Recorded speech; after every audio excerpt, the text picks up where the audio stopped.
নমস্কার বন্ধুরা, আমার চ্যানেলে তোমাদের সকলকে স্বাগত জানাই। আমার আজকের রেসিপি আলু কাবলি।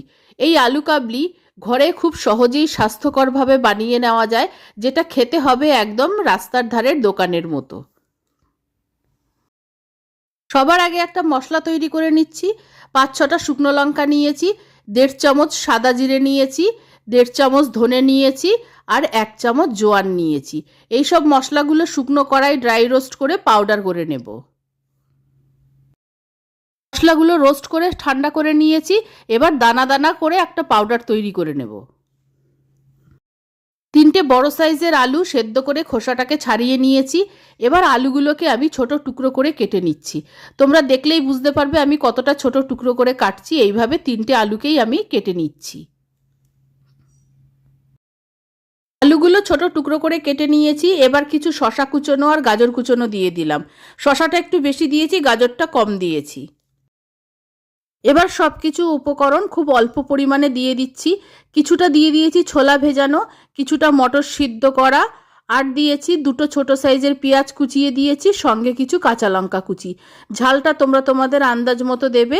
কিছুটা ধনেপাতা ধুয়ে পরিষ্কার করে ছোট টুকরো করে দিয়ে দিচ্ছি।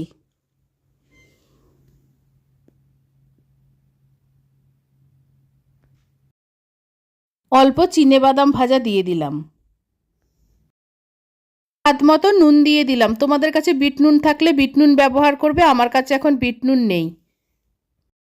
রোস্ট করা মশলাটা 3 চামচ দিচ্ছি। আর আমি এখানে সব উপকরণ 3টে আলু কাবলি হিসেবে ব্যবহার করেছি। কিছুটা তেঁতুল জলে ভিজিয়ে রেখে চটকে তেঁতুলের পাল্প বের করে নিয়েছি।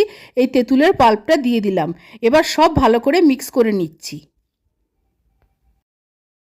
আলু কাবলি ভালো মতো মাখা হয়ে গেছে।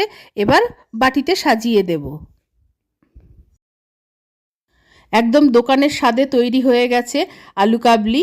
আর এই আলু কাবলিটাকে পরিবেশন করার জন্য আমি 3টে বাটিতে বেড়ে নিয়েছি। আর পরিবেশন করার আগে ওপরে কিছুটা ঝুরি ভাজা ছড়িয়ে দিচ্ছি। আমার এই রেসিপি ভালো লাগলে অবশ্যই আমার চ্যানেলকে সাবস্ক্রাইব করো, লাইক করো, শেয়ার করো, আমার পাশে থেকো।